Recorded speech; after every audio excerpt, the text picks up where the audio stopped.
아무튼 그런 꿈을 갖고 또 열심히 한번 해보세요. 자, 문제 풀어봅시다.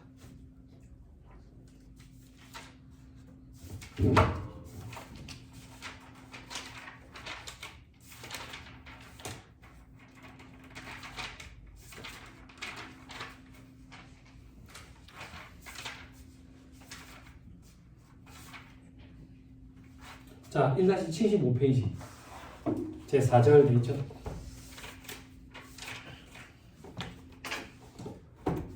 폈어요? 예. 네.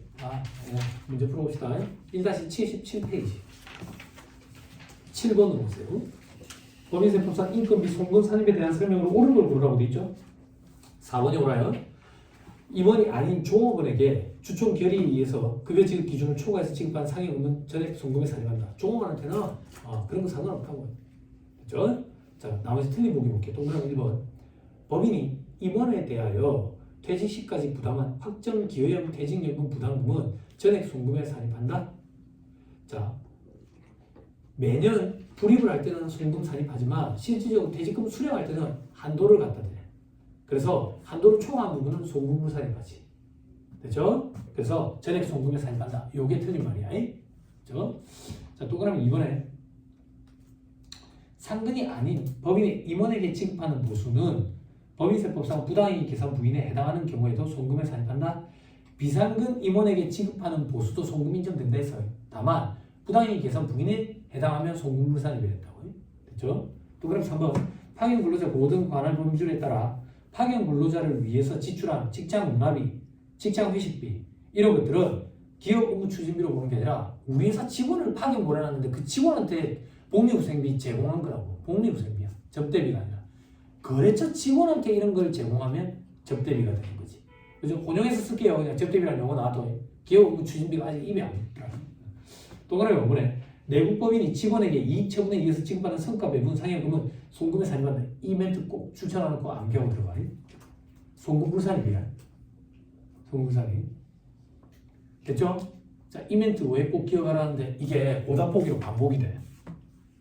과거에 이게 만등복이었어. 이게 개정이 됐거든. 개정이 됐는지 꽤 많이 흘렀어. 꽤 많이 흘렀다고. 과거에는 성과 배분 상여금으로 직원들한테 배분을 하는 금액에 대해서는 임원한테 지급하는 거 성과 배분 상여금, 직원들한테 배분하는 성과 배분 상여금으로 요건을 갖춘 거냐 아니냐에 따라 가지고 송금으로 인정이 되느냐 안 되느냐. 그럼 송금으로 인정이 되는데 어떻게 할 거냐? 신고 조정이야 송금 상여도 가능해. 이런 것들이 있었거든. 이 규정이 되게 까다로운 규정이 있어서. 근데 그게 싹 없어져 버렸어. 싹 없어져 버렸어. 그러면서 아직 오답보기로 구성을 하더라. 오답보기를. 그럼 내국법인이 직원에게 이익 처분에 의해서 지급하는 성과 배분 상여금은 송금에 산입을 안 해. 혹은 오답보기로 신고 조정에 의한 송금 산입도 허용한다. 이래 나오더라도 다 틀린 거야. 송금 불산입이라고. 그럼 여러분들은 여기에 꽂히면 돼. 이익 처분에 의한 거네. 임대금 처분에 의한 거네. 돌고 도는 순환 원리가 생길 수가 있으니까 송금을 인정 안 된다. 이렇게 기억하고 들어가면 돼. 됐죠? 그죠? 그럼 9번. 자, 자산에 대한 평가 손실을 허용하지 않는 경우는 되죠. 1번이 틀렸어요. 보험법 기타 법률에 따른 유형자산의 평가로 장부가액이 감액한 경우, 보험법 기타 법률에 따른 유형자산 평가 증은 인정이 되지만 평가 감은 인정이 안 되지. 그죠? 네. 그죠? 자, 나머지 보기 조금 볼까? 상장법인이 발행한 주식으로서 주식 발행 법인이 부도 발생이 돼. 부도 발생. 상장법인은 다 되지. 그지? 비상장은 특수관계가 없어야지. 그때 특수관계 여부는 5% and 10억 원. 그지? 자, 동그라미 3번 유형자산으로서 천재지변, 화재, 법령에 의한 천재지변, 화재, 법령에 의한 수용, 채굴 연장, 체진으로 인한 폐광 등 사유가 명백할 때는 저게 평가손실 계상하면 인정되는 특별한 결산조정사. 기억나죠? 그죠? 동그라미 4번 재고자산으로서 파손, 부패 등 외관상 객관적인 사유가 명백하면 평가손실 계상한 경우에 송금으로 인정되는 특별한 결산조정. 동그라미 5번 상장법인이 발행한 주식으로서 주식 발행법인이 부실지구기업이 됐대. 이런 경우에도 평가손실 계상하면 인정된다. 됐죠? 회생이 인가결정, 부실지구기업. 됐죠? 자, 그 다음에 12번으로 오세요. 따끈한 거죠? 그죠? 이런 문제 경멸합니다.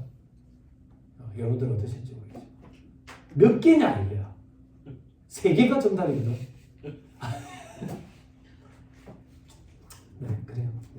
찍어서 3개를 맞춘 사람은 차라리 낫지. 엉터리로 잘못했는데 3개가 나와가지고 그러면 진짜 이건 전 세계 최악이라고.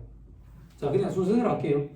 국민건강보험법에 따라 징수하는 연체금. 연체는 송금 인정되지만 국민건강보험법에 따른 건 송금불산이랬죠. 그죠? 자, 산업재해보상보험료 연체금 송금 인정돼요. 가산금 송금불산이죠. 연체 가산금 연체가 이기죠. 송금 인정되죠. 업무와 관련해서 발생한 교통사고 벌금, 교통사고 벌금은 업무 관련성이 있든 없든 송금불산이죠. 한국은행 법에 따라 가지고 납부하는 과태금 송금불산이죠. 보세구역에 보관되어 있는 수출용 원자재가 장치기간 경과로 국고기술이 확정됐으면 그 장부 금액 전체를 다 송금 인정해주죠. 그죠? 13번으로 오세요. 틀린 소리를 골라라 되어있죠. 3번이 틀렸어요. 법인이 영리 내국 법인으로부터 건당 3만원 부가세 포함한 금액으로 3만원을 초과하는 용역을 공급받고 대가를 지급하는 경우에 법적 증명서류 이외의 증명서류를 수취했대. 그때는 송금에 산입하지 아니한다? 아니한다? 이외의 증명서류를 수취했다는 얘기는 업무 관련성이 입증이 된다는 얘기야. 그러면 송금으로 인정하되 증명서류 수취 부서지 가산세 2%를 매기는 거야. 됐죠? 됐죠? 17번으로 오세요.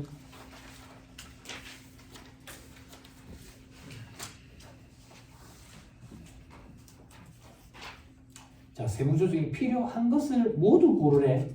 모두 골라. 그냥 순서대로 할게. 기업에 자기 주식을 시가에 양도해서 자차익이 생겼는데 자본 임대금 처리했대. 동환아, 세무조정 해줘라. 자차익만. 입금사는 기타. 세무조정 필요하네. 니은에 지방세 과원합금 환급금에 대한 이자 수령하고 이자 수입으로 잡았다네. 그누야 세무조정 해줘라. 입금불산이 기타. 디귿에 직장 어린이집 운영비를 지출하고 부모님생 처리했대. 잘했네. 송금 인정되니까. 리을에 전기요금 납부 지원이라는 연체 가산금 납부하고 세금과 물가로 비용 처리했대. 연체 가산금 송금 인정되잖아.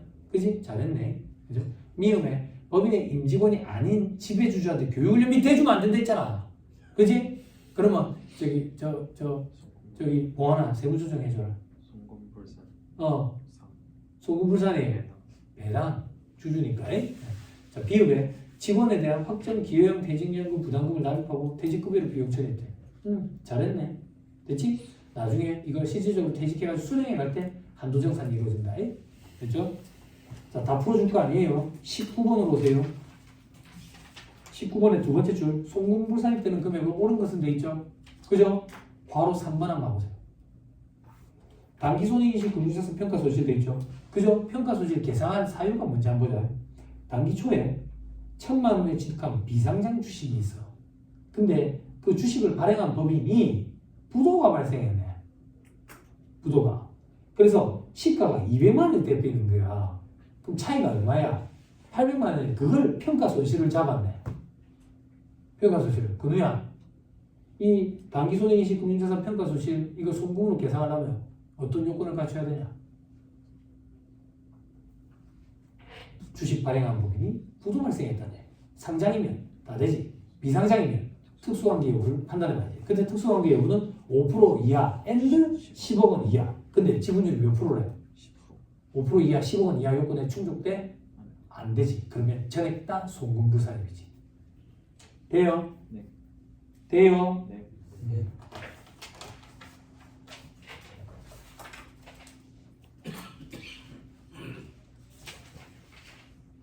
여러분 하나만 더 보고 갑시다. 19번에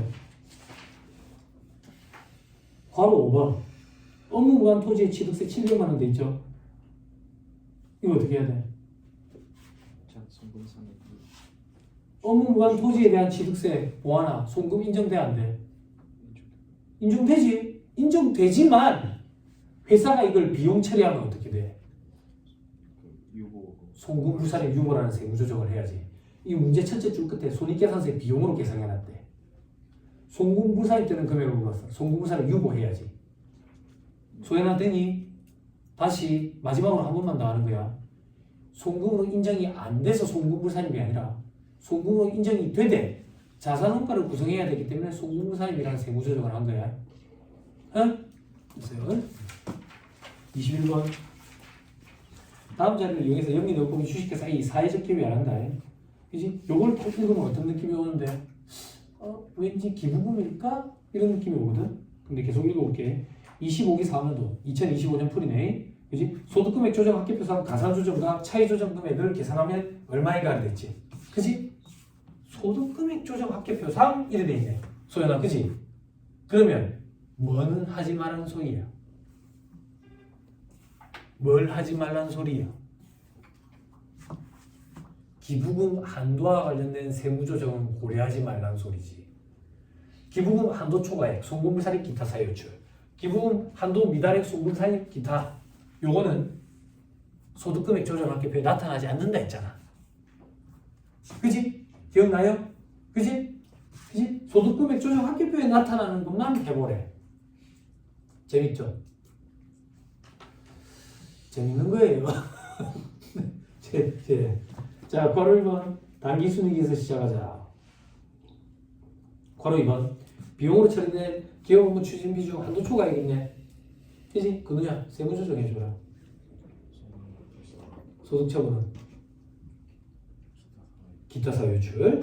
다음 괄호 3번 비용으로 처리된 교통사고 벌가금 보완화 세무조정 해줘라. 기타 사유출.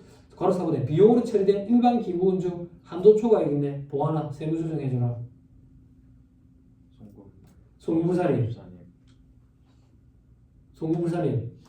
기타 사유출. 다만 소득금액 조정 합계표에는 안 나타나. 주의해야지. 세무조정이 없는 게 아니야. 응? 자, 그 다음 괄호 5번 수익으로 처리된 재산세 환급액 이거 어떻게 해야 돼? 세무조정 어떻게 하면 돼? 잘했네. 재산세 납부할 때 송금, 환급받은 입금인데 수익으로 잡으면 잘했네. 그렇죠? 괄호 6번 수익으로 처리된 재산세 환급액에 대한 환급금 이자 5만 원 세무조정 해줘라.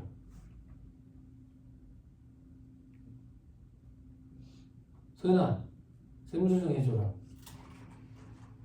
봉환아, 근호야 해줘라. 입금불사립 기타. 그죠? 국세 환급 가산금, 지방세 환급 가산금. 그죠? 환급금에 대한 이자는 조세 정책적인 차원에서 따라서 그냥 입금 불산이 해버린다 했잖아. 기타. 되죠? 자, 그리고 괄호 7번에 자본 조정으로 처리된 자체이익 때 이거 어떻게 해야 돼?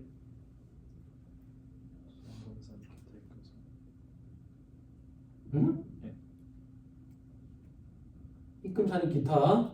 됐죠? 자, 지금 멘탈 나갔거든 학생들. 왜 멘탈 나갔는데 얘들이 또 쉬는 시간 되고 따져 물으러 온다고. 뭘 따져 물으러 오는데 세무사 이게 말이 됩니까? 뭐가 말이 안 되는데 자체이익은 회계상 자본잉여금이잖아요. 근데 이 회사는 왜 이걸 자본 조정에다가 처리했습니까? 이 회사에 전화를 해봐라. 내한테 가지 말고. 이 회사 전화번호 어디 안 나오나? 절대 안 나오겠지. 그치? 그럼 이건 도대체 무슨 말인데요? 추측한데 자처손이 있었겠지. 그래서 상기처리 있겠지. 우선 상기처리 하잖아. 자체이익이랑 자처손은. 그래서 그랬겠지. 추측이지만 뭐든 상관없잖아. 입금 산입하고 자체이익은 입금이니까 기타 처분하면 되잖아. 됐죠? 자, 그 다음 괄호 8번 기타 포괄손익 누계액으로 처리된 공정가치적 금융재산 평가 이익 돼 있네. 자, 이거 어떻게 해야 돼?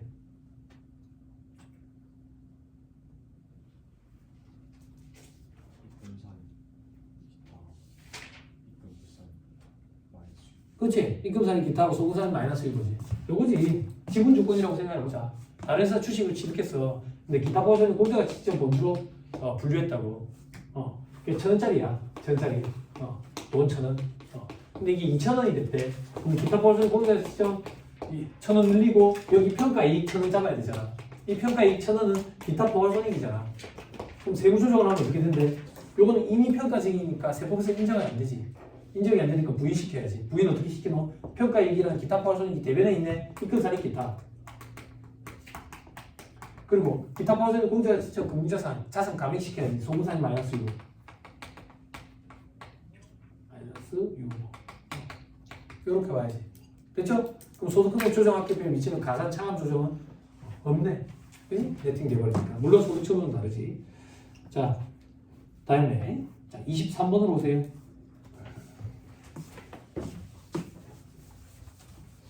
쉬어가는 코너 같죠? 너무 쉬워서. 그죠? 어려운 걸 한번 하고 나면 쉽게 느껴집니다.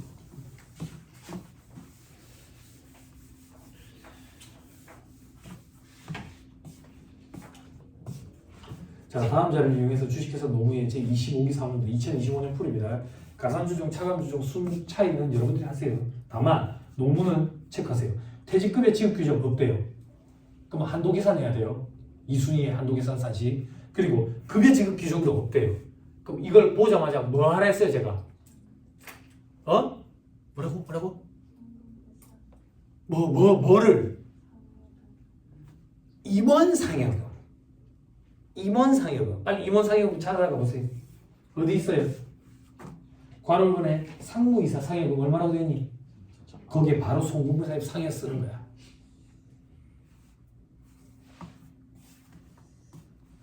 됐죠? 그리고 상무이사랑 부장 보니까 퇴직금이 있네. 퇴직했는가 둘 다. 그죠? 자, 밑에 괄호 2번 25기 이임용 처분 계산서에는 임용 처분에 의한 상여금 3,500이 있다 돼 있죠? 그죠? 상무이사분 포함돼 있죠? 그죠? 무시하면 돼요. 과거에는 이 임용 처분에 의한 상여 중에 직원에 대한 거는 신고 조정에 의한 송금 산입이 됐었어요. 아까 얘기했던 거. 그런 규정들이 다 없어졌어요. 그러니까 그냥 무시하면 돼요. 과거에 이거 문제 출제된 거를 수정하는 거거든. 기출문제를. 그래서 아직 남아있는 거야. 무시하면 돼. 그죠? 자, 그 밑에 괄호 3번 복리후생비에는 임원에게 제공한 사택 세채의 유지비 300만 원이 포함되어 있대. 사택은 대주주 임원, 소액주주 임원, 비출자 임원에게 각각 한 채씩 제공했고 사택 한 채당 유지비는 100만 원씩이래. 그러면 어떻게 돼? 출자 임원에 대한 것만 불이익이 있으니까 대주주 임원에 대한 거는 송금부산이 100만 원 상여해야지. 됐죠? 출자 임원, 출자가 앞서면 배당, 임원이 앞서면 상여, 임원이 앞서잖아. 상여지. 그지? 자, 그 다음 회사는 퇴출을 설정하고 있지 않다. 그죠? 퇴직금 한도 규정을 갖다 대자. 임원한테만 한도 규정을 갖다 댄다. 그럼 상무이사 퇴직금 얼마 지급했는데 6천만 원. 세법상 한도 계산해보자. 퇴직 전 1년간 총급여. 퇴직 전 1년간 총급여는 4천만 원. 그리고 상해 3천만 원입니다. 됐죠? 근데 이 중에 배제시켜야 되는 게 있다고. 어떤 거? 송금부사일 때는 임금비. 그리고 인정상여. 그리고 비과세 되는 거. 그리고 또 뭐 직무 관련 보상 거. 그리고 퇴직소득으로서 퇴직으로 인해서 받는 소득으로서 퇴직소득에 속하지 아니하는 소득. 그죠? 그리고 임원에게 아까 할인된 금액 이런 것도 있었네. 그죠? 근데 아까 요거 배제시켰잖아. 송금부사일 때는 임금비. 됐죠? 네. 됐죠? 여기 10분의 1을 곱하고 근속연수 구해야지. 근속연수 보니까 4년 9개월 20원이네. 4와 12분의 9원임이라고. 됐죠? 해답 보고 갈게요. 이러면 1900 나오는 거야. 송금부사님 상여. 됐죠? 자, 24번으로 오세요. 24번 같은 문제가 저는 좋아 보이거든요.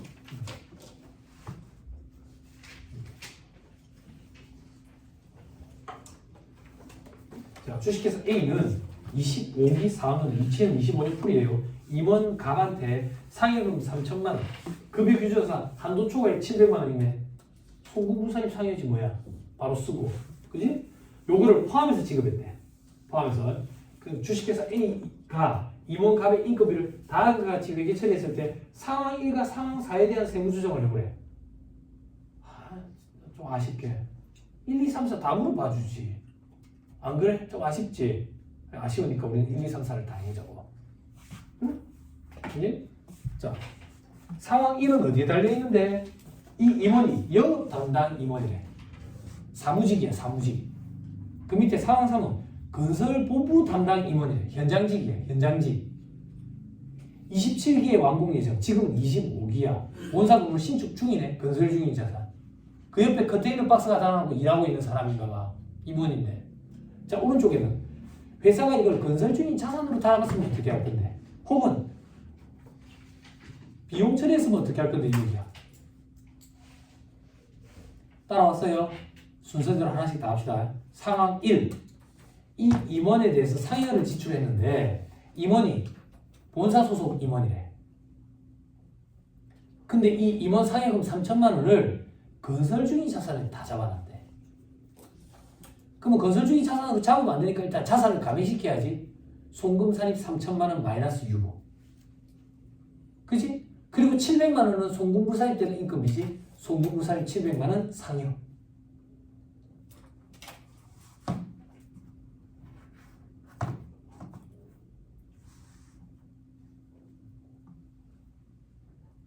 됐나요? 네. 자, 그 다음 상황 2로 가자. 이 3천만 원을 전부 다 비용으로 잡았다네. 잘했네. 대신에 송금부사입 되는 건 제외해야 되니까 송금부사입 700만 원 상여. 아, 상황 2를 안 물어본 이유가 있네. 너무 간단하니까. 그지? 그지? 네. 자, 상황 3으로 가자. 건설본부 담당 임원이 현장직 담당 임원. 그러면 이 임원한테 지급한 인건비는 건설 중인 자산 원가로 잡아야 되겠네. 그지? 회사가 어떻게 했는데 건설 중인 자산으로 잡아놨네. 잡아놨어.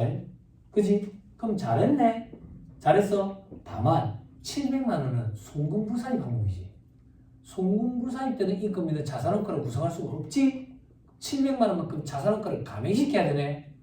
송금산입 건설 중인 자산 700만 원 마이너스 유보 그리고 송금부사입 700만 원 상여 이렇게 돼야 되겠네.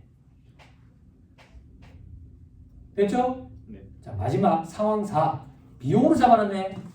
비용으로 잡으면 안 되지. 자산원가 잡아야지. 얼마? 2,300만. 송금부사입 2,300만 원 유보. 그리고 700만 원은 송금으로 인정 안 되지. 송금부사입 700만 원 상여. 할 수 있겠죠? 복잡냐? 보아나? 네. 복잡냐? 천천히. 시간 많이 걸리냐? 아니지? 그지? 그지? 그러면 출제 교수님들도 내 같은 생각 안 할까? 어떤 생각이요? 네 가지를 다 물어보고 싶지 않을까? 그지? 근데 네 가지를 안 물어볼 기다. 그거야. 네 가지 다 물어봐. 네 가지 다 물어보면 수능을 실수 안 해. 상황 1을 실수했어. 상황 3 풀다가 상황 1 실수하는 걸 떠올리거든. 다 물어보면 오답이 정답률이 더 높아져. 그래서 일부만 물어봐야 돼. 일부만. 진짜 풀 때 좀 헷갈린다 하면 4개 그냥 다 풀어보는 게 차라리 더 다른 문제를 풀어야지. 다른 문제를 풀어야지. 아니. 세법은 시간이 나오는 겁니다. 계산 문제 풀어도 시간 좀 여유 있어요. 걱정 안 해도 돼요. 회계가 시간이 부족해. 회가요. 그러니까 걱정 안 해도 돼요. 2차 시험 때는요. 2차 시험 때는 회계학 일부 90분인데 60분 만에 풀어져요. 30분 동안에 검토하면 돼요. 회계학 2부 세무회계는요. 시간에 다 못 풀어요. 그래서 수험생들이 소득세법을 제일 마지막에 풀어요. 어차피 엉터리니까. 소득세법 산출세까지 계산하려면 이자 배당 사업근로 연금 기타 퇴직 양도소득 이자 배당 사업근로 연금 기타 종합소득 금액 계산해야 되잖아. 이자 배당 소득 금융소득 종합과세되는 금액 계산할 때 엉터리거든. 사업소득 엉터리로 계산했거든. 근로소득 엉터리로 계산했거든. 예금소득 엉터리로 계산했거든. 기타소득 엉터리로 계산했거든. 엉터리로 계산한 걸 합산해봐야 엉터리잖아. 그래서 수험생들이 전부 다 소득세법을 제일 마지막에 풀어요. 부가가치세법이 좀 쉬우면 법인세 2번 토픽 문제가 좀 어려울 거고 법인세법 토픽 문제가 좀 쉬우면 부가가치세법이 좀 어려울 거고 그거에 따라 순서가 좀 달라질 뿐이지 대부분 다 소득세법을 제일 마지막에 풀고 제일 마지막에 배당 세액공제 0 이거 쓰고 나오죠. 빵점 방지 문제. 1차 때는 회계가 시간이 많이 부족하죠. 상법이랑 같이 보내. 근데 여러분들 뭐 행정소송법을 금방 풀 거니까.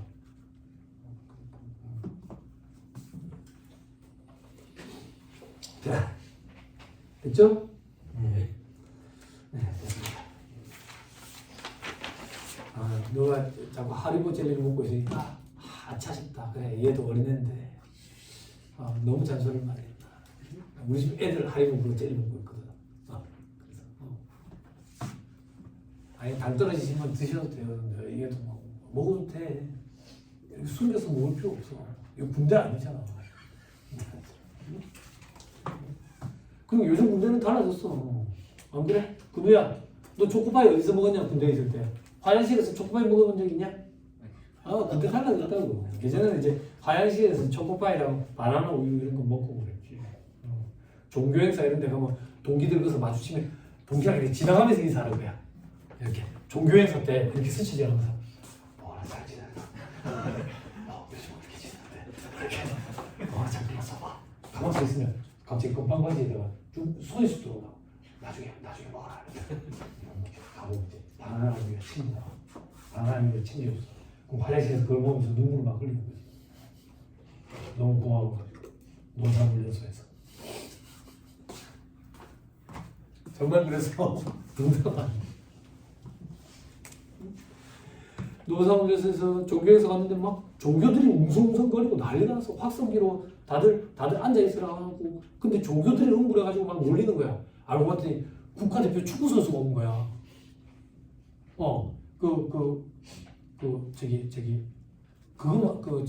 기초 군사 훈련만 받으면 되는 거야. 6주인가요? 8주인가요? 어때? 6주였던 거 같죠. 그래서 그것만 받고 가면 돼. 걔들은 그래서 가등을 두고 있더라고. 이등병 가등을. 두고 있는데 국가대표 수비수래. 이름이 기억이 안 나는데 종교들까지 난리 나가지고 사인 받을 거라고. 호국 연문사에서. 그랬던 기억이 나. 걔들도 뭐 사람인데. 자, 그래서 31번으로 오세요.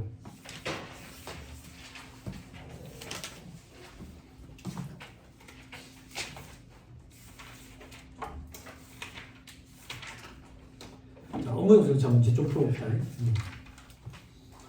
자, 영리내용법의 주식회사 A 제조업입니다. 제25분 2025년 풀이에요. 업무용수자에 관한 자료이다. 주식회사 A의 업무용수자 관련 세무조정으로 인해서 각 사업년도 소득금액에 미치는 순영향으로 오른 것은 이렇게 돼 있지. 그지? 2024년도 기출이라고 돼 있지. 그지? 제 추측컨대 요즘 수험생들이 이제 업무용수자 규정도 2016년에 도입되다 보니까 제법 많이 흘렀잖아, 시간이. 수험생들이 이제 다들 잘 푸나 봐. 더 어렵게 꼬아낼 수가 없으니까 이런 형태로 나오는 것 같아. 이런 형태가 어떤 형태인데요? 귀찮아. 이거 풀어봤는데. 재능 기출에서. 2개야. 업무용수자 2대야. 2대. 그러면 2문제, 과거로 따지면 이제 과거였으면 2문제인 거지, 이게. 문제 사이즈를 키워놨더라고. 어렵지도 않고. 그래, 보자. 괄호 1번. 단기말 현재 보유하고 있는 업무용수자 내역 페이지. 그치? X와 Y가 있는데 X는 대표이사가 타네. F쓴가 봐. Y는 전무이사가 타네. 오피러스인가 봐. 그래서 지금 보니까 2025년 1월 1일이라고 돼 있네. 전부 다 업무용수자 규정을 적용을 받는다고. 취득가액은 5천만 원. 그리고 1억 돼 있네. 됐죠? 암산해볼까? 암산. 자, 5천만 원 5로 나누면 1천만 원 감가상각비. 1억. 저 5로 나누면 2천만 원 감가상각비.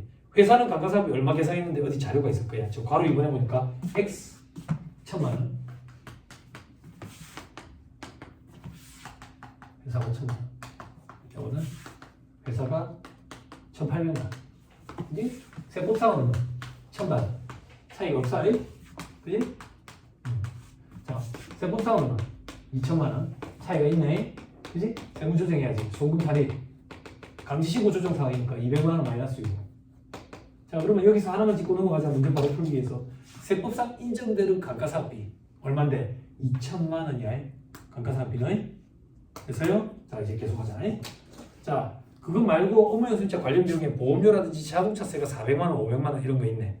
됐죠? 근데 그 밑에 보니까 X와 Y는 운행기록을 작성 비치 안 했네.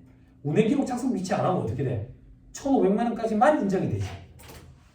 그지? 그렇잖아. 그죠? 밑에 보니까 우병법 적용 대상 범위는 아니네. 그죠? 자, 그럼 X부터 해서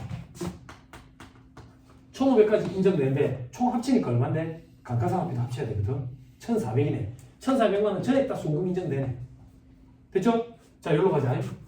얘들은 얼마인데? 1,800이가 500, 1억 안 되지. 그지? 1,800이 아니라 세법상 인정돼도 2천만 원으로 돌아가야지. 그럼 2,500이잖아. 그지? 근데 얼마까지만 송금 인정돼? 1,500까지만 송금 인정되지. 1,500까지만 송금 인정되니까 송금 물산이 1,000만 원 상여. 됐어요? 왜? 1,500까지만 인정이 되니까. 됐죠? 그럼 이제 감가상각비 한도 초과액을 계산해야 되거든. 그럼 우리는 업무 사용 비율도 뽑아내야 돼. 업무 사용 비율 요걸 가지고 뽑아내야 된다고. 그럼 다시 해보자. 업무 사용 비율은 어떻게 되는데? 업무 사용 비율은 100%지 뭐야. 전에 다 인정됐으니까. 그지? 그럼 여기는 업무 사용 비율이 어떻게 되는데 2,500 중에 1,500만 인정이 됐다고. 해답 보고 갈게요. 2,500 중에 1,500만 인정이 됐으니까 비율로 따지면 60%야. 60%. 해답 보고 하고 있어요. 됐죠? 자, 이제 감가상각비 한도 초과해보자. 세 번째. 감가상각비 얼마인데? 아, 그 1,000만 원. 그지? 한도는 얼마인데? 800만 원. 월할 계산해야 되는지 보니까 1월 1일에 취득해서 월할 계산할 필요 없네. 200만 원 한도 초과했네. 소금 계산이 회사차지. 그지? 유보. 자, 세 번째.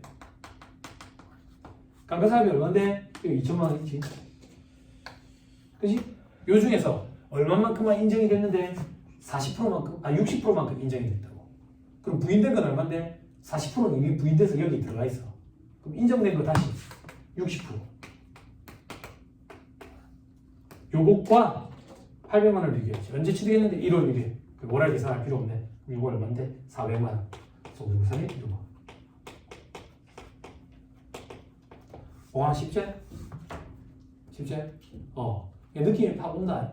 어떤 느낌이 오는데? 출제 교수님들 요즘 트렌드 보니까 운행 일지를 작성 안 했다 그래가지고 이 비율을 우리가 역으로 뽑아내서 이걸 뽑아내려면 1,500까지 인정된다는 걸 알고 있는지 물어보잖아. 물어볼 수 있잖아. 그지? 그래서 이 비율을 뽑아내서 문제를 출제하시는데 이것도 수험생들이 이제 잘 푸니까 차가 2대라 하더라 이런 식으로 해가지고 많은 걸 물어보고 싶어 하시네. 됐죠? 그러면 저는 그런 느낌이 들어요. 여러분들은 어떨지 모르겠지만 어떤 느낌? 이 파트에서 더 문제를 어렵게 꼬아낼 수가 없구나. 없구나. 그럼 기존에 등장했던 문제들만 대비하면 이 파트에서 문제 나오는 건 다 풀 수 있구나. 그럼 자신감이 확 생기는 거지. 근데 생판 처음으로 아름다운 문제를 누가 출제하셨다. 다 같이 틀리면 내가 걱정 안 해도 돼. 근데 내가 그에 합격을 못했다. 그럼 그 다음 문제 또 대비해야 되겠지? 그 아름다운 문제를. 그지? 소연아 상상해봐. 상상부에서 전세계 최악이지. 있지? 그때 합격해야 돼. 우리나라 사람은 상상 참 잘한다고. 자, 32번. 다 풀어줄 거 아니에요. 포인트만 볼 거예요. 25개 사업년도 업무용 수용차 관련된 자료야. 자, 괄호 1번. 주식회사 A는 2025년 4월 10일에 개별 서비스 과세 대상인 임원 전용 업무용 수용차 한 대를 1억 원에 구입했대. 됐어요? 뭐가 포인트인데? 4월 10일. 월할 계산해야 돼요. 12분의 9. 됐죠? 됐죠? 나머지는 볼 필요 없어요. 33번. 나머지 볼 필요 없다는 얘기가 저랑 같이 볼 필요 없다는 얘기지 여러분들이 안 보면 안 돼요. 여러분들은 봐야 돼요. 33번. 요거는 다 풀어봐야지. 부동산 임대주법이네. 무조건법 적용돼서 한번.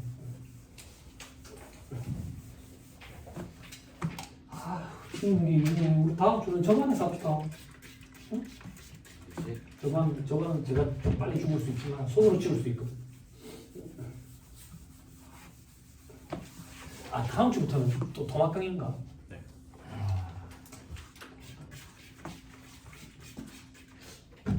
혹시 앞으로 제가 잘 말씀을 잘 안 해주셔가지고 네. 뭐 스케줄이나 뭐 네. 진행인지에 대해서 지난주에 한 거 추가로 한 거. 앞으로 뭐 어찌 될지. 네. 저도 잘 모르는데 지난주에 제가 말을 뭐라고 했냐면 오늘 한 강의는 추가 시간입니다. 내 강의 일정에서 뺄 생각 없습니다. 라고 얘기했어요. 네. 나만 좋잖아. 네. 앞으로 제 강의는 일정 그대로 될 거예요. 빼서 줄 생각 없다라고 얘기해놨어요. 6시간 할 얘기 더 있었던 거죠. 4시간 더 할 얘기가 더 있었던 거죠. 그래서 여담도 좀 할 수 있는 거예요. 이렇게 4시간 더 확보해서. 자, 부동산 임대업을 주업으로 하는 등 법령에서 정한 요건을 모두 갖추은 일이 되어 있죠. 그죠? 저도 개인적으로 이런 생각이에요. 어떤 생각이냐면 계산 문제를 출제하신 다음에 출제 교수님이 이렇게 대략 얘기하시면서 법령에서 요구하는 요건을 충족한 회사다 이렇게 주실 것 같아. 근데 법령에서 요구하는 그 요건이 뭔지를 물어보고 싶어 하시는 교수님들은 말 문제 보기로 구성을 시킬 것 같아. 계산 문제에서 법령으로 정하는 요건을 충족한 법인인지 여부까지 우리한테 판단하라고 시키지는 않을 것 같다. 그러면 사이즈가 너무 커질 것 같다고. 응? 그죠? 자, 봅니다. 2025년 풀이에요. 업무연수증자 관련된 세무 조정할게요. 주식회사 A는 2025년 1월 5일에 업무연수증자 한 대를 5천만 원에 구입했다. 5로 나누면 1,000만 원이죠? 그죠? 근데 바로 이번에 두 번째 줄 보세요. 회사는 감가상각비 계산 안 했대. 세무 조정합시다. 순간에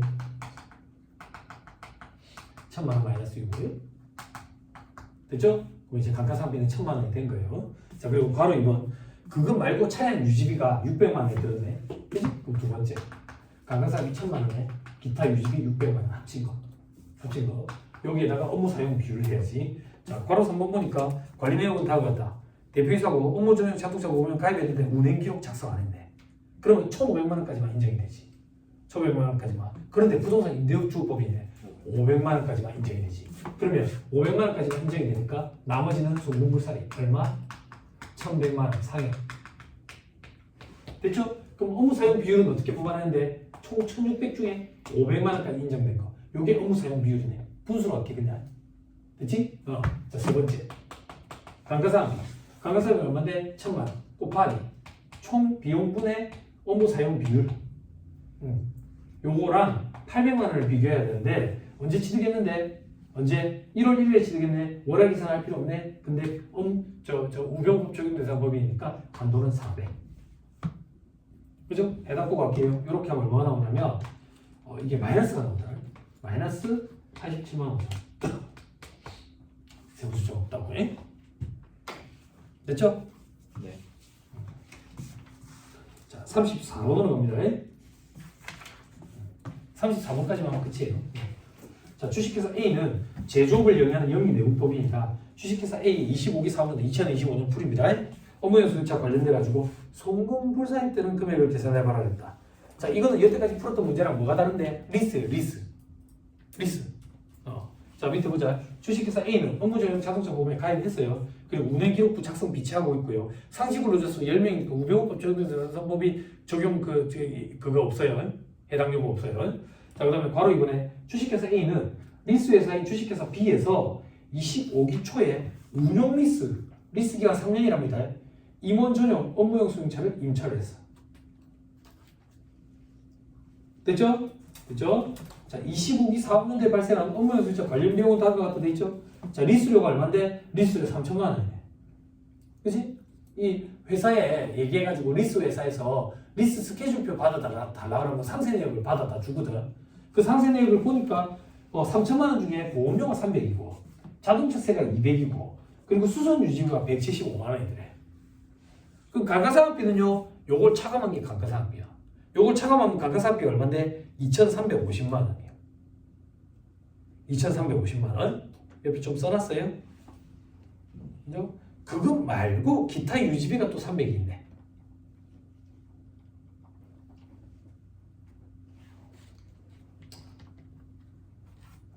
됐어요? 밑에 운행기치 있네. 2만 킬로, 15,000킬로. 요거 암산하면 75%예요. 업무 사용 비율이. 됐어요? 저만 할게요. 두 번째. 첫 번째는 왜 없습니까? 돈 주고 산 게 아니니까 자동차. 리스라니까. 두 번째 뭔데? 감가상각비 등 전체 리스료. 거기에 기타 유지비. 여기에 업무 사용 비율은 75%니까 1-75%만큼은 부인시켜야지. 요거 해답 보고 하면 825만 원 되니까 봐요. 송금불산이 누가 타는데 상해겠지. 그죠? 자, 세 번째. 자, 감가상각비 한도. 감가상각비 아까 얼마였는데? 2,375만 원. 그런데 이 2,375만 원이 3천만 원에 들어가 있거든. 그 중에 25%만큼은 부인이 돼버렸어. 그럼 인정이 된 거는 75%만 인정이 된 거지. 그지? 얘랑 감가상각비 한도 800만 원이랑 비교해야지. 뭐를 생각해야 되냐? 그런 거 없네. 그럼 요거 하면 94375 이렇게 되네. 소금사리. 주의, 감가상각비 한도 초과에 기타 사유주다. 리스 차량이니까 내 거 아니야. 혹시나 논란의 여지가 있을까 봐 운용 리스라고 또 못 박아놨어요. 됐죠?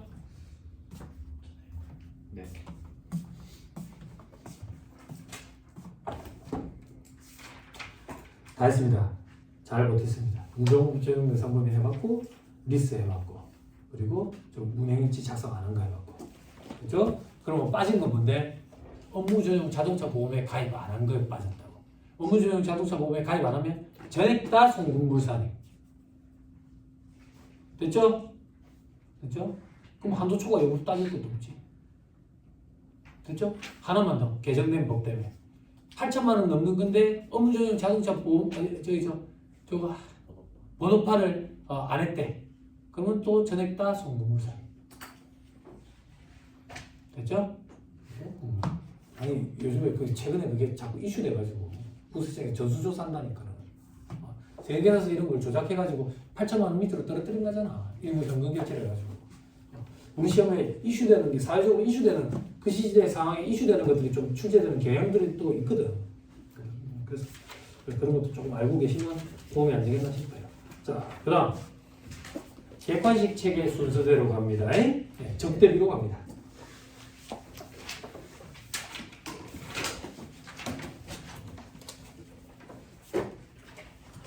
왜?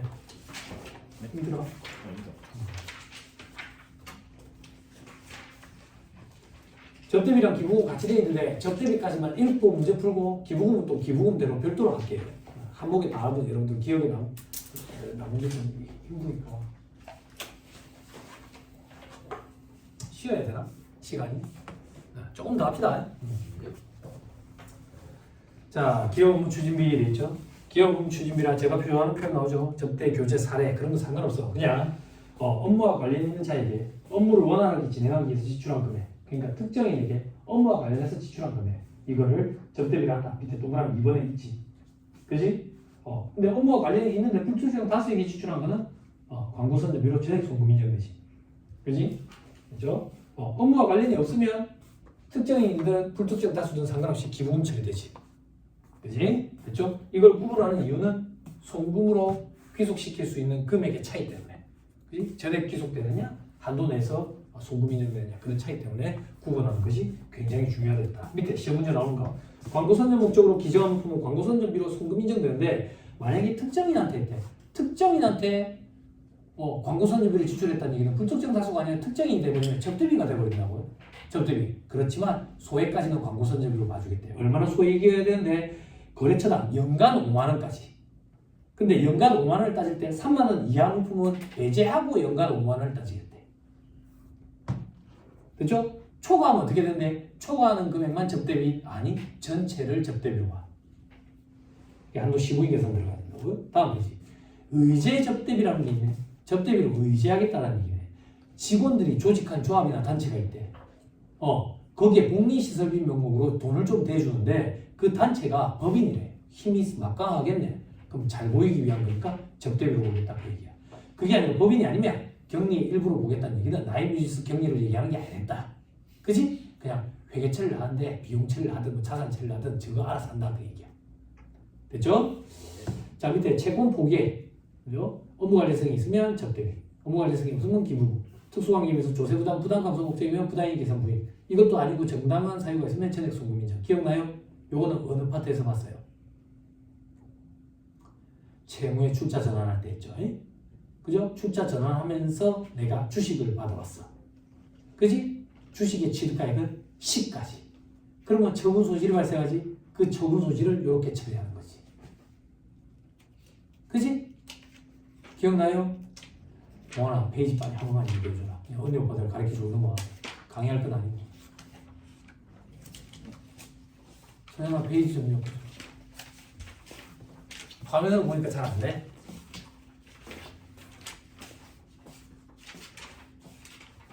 이거 궁극해요.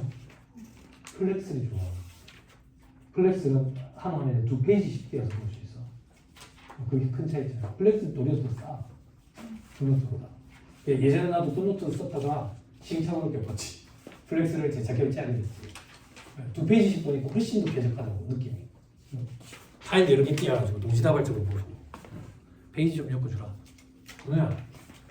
아무도 못 찬다.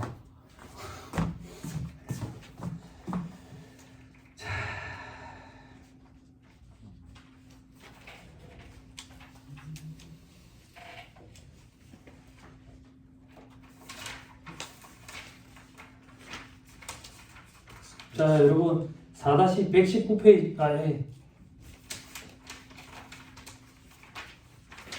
4-120페이지 4-120페이지 새 책이다 보니까 뭐 찾기가 조금 힘드시겠죠. 4-120페이지에 저 밑에 채무의 출자 전환에 채권자 입장을 봐보라고. 채권자 입장에서 지가 받아야 될 돈 저기 포기하고 주식을 받는 거잖아. 그때 받은 주식을 가액은 받은 거의 시까지. 그럼 처분 손실이 발생하잖아. 그 처분 손실 150원에 별표시 2번 따라가 보라고. 방금 봤던 거지. 됐죠? 네. 됐죠? 됐어요. 돌아오세요. 자, 저 밑에 동그라미 3번 회의비 소급으로 인정된다. 다만 통상적인 회의비 초과액과 유흥비는 기업 업무 추진비다. 자, 동그라미 4번 기업 업무 추진비 관련된 부가세, 매입세, 접대비 관련 매입세 공제 안 되잖아. 공제 안 되면 그 돈을 어떻게 할 건데 지출한 금액은 접대비지 뭐야. 그렇지? 그리고 현물로 지급한 기업 업무 추진비 현물 접대비 있지. 현물 접대비는 간주 공급에 해당하니까 부가세 10%만큼 부담해야 되잖아. 그게 현물 접대비 매출세 얘기지. 그지? 됐죠? 요것도 접대비로 본다 했지. 됐죠? 자, 밑에 이번에 기업 업무 추진비 귀속 시기와 현물 기업 업무 추진비 평가돼 있죠. 귀속 시기는 지급 의무가 확정된 4년 내에 송금. 요게 본문 표현이고 우리는 계산 문제 풀 때 발생주의로 생각하면 된다지. 됐죠? 자, 현물 접대비는 자목가액과 시가 둘 중에 큰 금액 더하기 부가세 법상 간주 공급 과표에다 10% 곱한 거. 비상각자산이면 시가의 10%. 됐죠? 넘어갑니다. 박스 1번에 기속시기 관련 사례 있죠? 성급하면 송금사님 마이너스 유보하고 접대비도 포함시켜야 되고 다음 연대는 송금사님 유보하고 접대비에서 빼야지. 미지급 접대비는 어떻게 하는데? 송금사님 마이너스 유보하고 접대비에 넣어야 되고 다음 페이지는 송금사님 유보하고 접대비에서 빼야지. 현물 접대비는 어떻게 할 건데? 회사가 기업 업무 추진비 접대비를 6,700으로 잡았대. 이런 경우에는 직접적인 세무 조정 없이 접대비는 7,700원이니까 접대비 계정에 1,000원을 집어넣어야지. 그래 한도 시부인 계산을 해야지. 경우 2는 뭔데? 접대비를 매출로 잡은 거야. 그리고 매출원가 잡았대. 그때 접대비 지금 7,700 잡았으니까 잘했지. 대신에 접대비 한도 계산할 때 기업액의 기준상 계산한 매출액 기준으로 우리 한도율을 곱하는데 유를 곱하는데 그때 매출액에서 7,000원을 빼야지. 돈 받고 판 게 아니니까. 그죠? 넘어갑니다. 4-198페이지 이건 여러분들이 정리하시고요. 4-199페이지 표에 적격 증명 서류의 범위 4대 법적 증명이 얘기하는 거예요. 밑에 미수령에 대한 처리 3만원, 경조사비는 20만원 이내래 그러면 기업 업무 추진비 접대비로 와가지고 한도 시부인 계산 된다고. 근데 3만원 초과할 때 저액 다 송금부산의 기타 사유줄 증빙이 아예 없대. 송금부산이 상위. 그죠? 됐죠? 자, 그 다음 적격 증명서류 사용 대상에서 제외하는 것도 있죠. 그죠? 이건 성격상 적격 증명서류 수치가 불가능하대. 그래서 수치 안 했더라도 송금부산에 하지 않고 접대비에 집어넣어서 한도 시부인 계산 해보겠다 그 얘기야. 어떤 경우? 동그라미 1번 국외 지역에서 접대를 했는데 적격 증명서를 구비하기 어렵대. 카드 이런 거 수치 안 받아줘가지고. 동그라미 2번 법인이 생산한 제품 등으로 현물로 접대를 했대. 이 증빙이 어떻게 있을 수가 있어? 동그라미 3번에 약정이야 채권 포기 증빙이 어떻게 있을 수가 있어? 동그라미 4번 농업인으로부터 직접 제공을 받는데 기억나요? 샤인머스켓 요번에 접대할 거라고 명절 때 그때는 금융회사 등을 통해서 지급한 지출 즉 계좌이체를 하고 경비 등 소금명세서를 갖추면 된다고. 갖추면 돼. 그런데 괄호 안에 법인은 안 돼. 법인은 계산서 서로 수수할 거라고. 자, 밑에 별표시 1번 다음에 신용카드 등 사용액 또 적격 증명서는 이 수치에 들어온다. 임직원 명의로 발급받은 신용카드 사용. 그러니까 임직원 명의 카드로 접대 행위를 하면 송금부산이 기타 사유출인 거야. 됐어요? 접대비는 무조건 법인 카드를 써야 돼. 됐죠? 알겠습니다. 소득세법은 임직원 명의 카드 소득 소득세법은 자 다시 돌아와서 괄호 2번 기업 업무 추진비 한도액 계산돼 있죠? 그죠? 한도 어떻게 되는데 1200 중소기업은 3600으로 12회작 해가지고 12년대 4년도 월수죠. 그죠? 수익금액은 특정 수익금액 일반 수익금액에 나누죠. 나눠가지고 100억, 500억 기준으로 만분의 30, 만분의 20, 만분의 3을 곱한다고. 특정 수익금액은 특수환경인과의 매출이라고. 여기는 10%를 추가로 곱해가지고 한도를 10분의 1로 줄여버리는 거지. 그리고 문화적 대비가 있으면 한도를 일반 한도에 20% 곱한 만큼 한도를 더 늘려주지. 문화적 대비는 문화적 대비 한도에 각각 비교하는 게 아니라 한도를 20%만큼 더 늘려주지. 거기다가 작년에 개정돼서 추가돼서 들어온 거 전통시장적 대비. 전통시장적 대비는 일반적 대비 한도액이 10%를 곱해가지고 한도를 요만큼 더 늘려주지. 저 밑에 그리고 수익 금액은 어떻게 되느냐? 기업의 기준상 매출액을 얘기하는 거다. 근데 여기는 영업 수익을 얘기하는 거지 영업의 수익까지 포함하는 개념은 아니다. 그래서 또 그럼 길게 중간사부분 매출액도 포함해야 된다. 그리고 애누리 환입 할인은 차감해야 된다. 부산물 매각 때 이거는 영업 부수 수익이거든. 일반적으로 회사들이 이걸 영업 매수익에 달아놓는다고. 그렇지만 이거 영업 수익에 포함시켜가지고 한도를 늘려야 된다. 됐죠? 다음 페이지. 다음은 기준상 매출액이 안일물을 포함하지 않는다. 간중업으로. 물건 판 게 아니잖아. 근데 부가세 과표현에 들어가지. 그지? 이거는 배제시켜야 된다. 간주임대로 계산한 것도 매출액이 아니니까 배제시켜야 된다. 회사 계산 매출액이 세법상 매출액과 차이가 있어서 입금에 사입했는데 회사 계산 매출액이 기업의 기준에 의해 매출액과 동일하대. 그러면 회사 계산 매출액대로 해야 돼. 입금 사입 부분은 반영하면 안 된다는 얘기야. 됐죠? 자, 그리고 나머지는 볼 필요 없네. 됐죠? 여기 적용이 있고요. 다음 페이지 특정 수익 금액. 자, 동그라미 2번. 일반 수익 금액과 특정 수익 금액이 같이 있을 때는 일반 수익 금액이 높은 율을 적용하는 거. 밑에 부분을 구성하는 걸로 봐. 자, 밑에 박스 4번에 문화기업 업무 추진비는 국내 문화 관련 지출액만 돼. 근데 독특한 거 파란 글씨에 미술품 구입 비용, 취득가액 거래 단위별로 100만 원 이하인 거. 요것도 문화적 대비로 봐주겠대. 그죠? 나머지는 뭔데? 대부분 다 공연이라고 공연. 스포츠 이런 거 관람 이런 거. 혹은 외부 강사 초빙해가지고 하얀다든지. 그지? 그 사람 강의 한번 들어보고 싶더라. 이름이 갑자기 기억이 안 나네. 그 아저씨에서 할아버지로 넘어가는 과도기 계시는 그 김차고 김창호 교수님이라 해야 돼? 애매합니다 어찌. 아 그래요? 강사분인가? 그 오늘 아침에 보니까 광고 그렇던데 힐링 강사.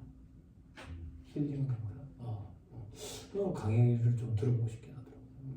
책은 2권 읽어봤어요. 그분 책은. 괜찮더라고요. 좋더라고요. 자, 박스 5번. 전통시장 접대비 돼 있죠. 그죠? 요거를 갖춰야 돼. 동그라미 2번. 적격 증빙 사용을 해야 돼. 동그라미 2번. 소비성 서비스업을 경영하는 법인 사업자에게 지출한 게 아니어야 돼. 이게 전통시장에도 술집이 있을 거 아니에요. 그런 데서 술 사매이고 이런 건 안 된다 그 얘기예요. 됐죠? 네, 그렇겠지. 소비성 서비스업의 호텔 여관업 그리고 주점업 이런 데서 이제 지출한 건 안 된다. 자, 박스 6번에 아까 찾아서 여러분 봤죠? 부동산 임대업 주거법인은 우병적인 상법인. 그렇죠? 자, 그리고 다음 페이지 맨 마지막 바로 4번 한도 초과되면 송금상의 기타 사유죠. 계산 조정 사항이니까 한도 미달했을 때 세무 조정을 받고. 그리고 마지막 4-205페이지 4-205페이지 자산 계산 적대비는 1차 시험에 잘 안 나와요. 근데 이걸 알아야 돼요. 왜? 적대비 파트 말고 임원 상여금에 자산 계산하는 경우가 나와요. 이게 어떻게 같이 엮이는데 들어보세요. 현장, 어떤 현장? 건물 건설하는 현장에 파견된 임직원에 대한 인건비야. 그럼 그 임원에 대한 인건비는 건설 중인 자산의 계산이 돼야 되잖아. 아까 해봤잖아. 근데 송금부사입 때는 상해가 있었던 거야. 그럼 건설 중인 자산을 감액시켜야 될 거 아니야? 그지? 근데 알고 봤더니 건물이 완공이 돼버렸다네. 그럼 즉시 상가의제지. 그게 자산으로 계산된 금액이라고. 그죠? 자산 계산 접대비 이 파트는 공부를 하셔가지고 접대비 말고 다른 파트에서 엮여서 나오니까 공부는 꼭 하세요. 그죠? 그럼 여기 자산 계산 접대비는 뭔데? 회사가 접대비를 이래저래 지출을 했는데 그 접대비가 저기 저 지방에 있는 현장에 건물 짓는데 그 분진 소음 피해 때문에 주변 사람들 접대를 해서 그 접대비도 건물 원가에 구성이 되어 있을 거라고. 혹은 아직 완공이 안 돼서 뭐 건설 중인 자산에 접대비가 들어가 있을 거라고. 어쨌든 접대비잖아. 이런 것들도 다 한데 모아가지고 한도 초과 여부를 판단해봐야 된다고. 그럼 접대비라는 거는 손익계산서에 판관비에만 있는 게 아닌 거야. 제조원금 명세서에도 있을 수 있고 그리고 건물 원가에도 들어갈 수 있다고. 이것들을 싹 갖다 모으는 거지. 그런 거 빠뜨리면 뭐 어찌합니까? 걱정 안 해도 돼. 프로그램이 그걸 여러분들 빠뜨리지 않고 싹 수집해줘. 그래 한도까지 계산해가지고 한도 초과하는 거 다 계산 다 해준다고. 근데 그걸 보고 무슨 말인지 모르면 회계상식에 일하면 안 되지. 그건 너무 필요 없지. 그지? AI가 있으면 되지. AI가. 자, 그래서 그런 경우에는 한도 초과액이 제일 먼저 비용 섞이기 강한 손비 계산액이 먼저 구성하는 걸로 본다. 한도 초과액을. 한도 내 금액을 구성하는 게 아니라 반대로 생각하면 안 된다. 그 다음에 건설 중위 자산. 그 다음에 건물. 이런 식으로. 그럼 건설 중위 자산을 구성하고 있으면 송금살인 마이너스 6. 됐죠? 삼각 부인액으로 보니까. 자, 뭐라고 그래? 송금 불사익 되는 거니까. 됐죠? 근데 유무형 자산은 유무형 자산도 송금살인 마이너스 6으로 처분하면 되겠지. 근데 회사가 감가상각을 한 게 있다네? 그러면 즉시 상각 의제로 봐가지고 상각비를 좀 계산해봐야지. 신분 계산해봐야지. 됐죠? 넘어갑니다. 무슨 소리 하는 거야? 네, 죄송합니다. 취소할게. 즉시상각 의제로 말이야. 그냥 자산은 감액합니다. 감액하는데 자산을 감액하기 전 금액으로 회사가 상각을 한 게 있다. 한 게 있다. 그러면 시부인 계산을 해야 된다고 해. 시부인 계산. 무슨 즉시상각 의제야. 말이 안 나왔어요. 자, 됐죠? 자, 이제 문제 한 풀어볼 거예요. 문제 풀어볼 건데 시간이 보니까 잠깐 쉬었다 해야 되겠네요. 잠깐 쉬었다가 계산 문제 풀어봅시다.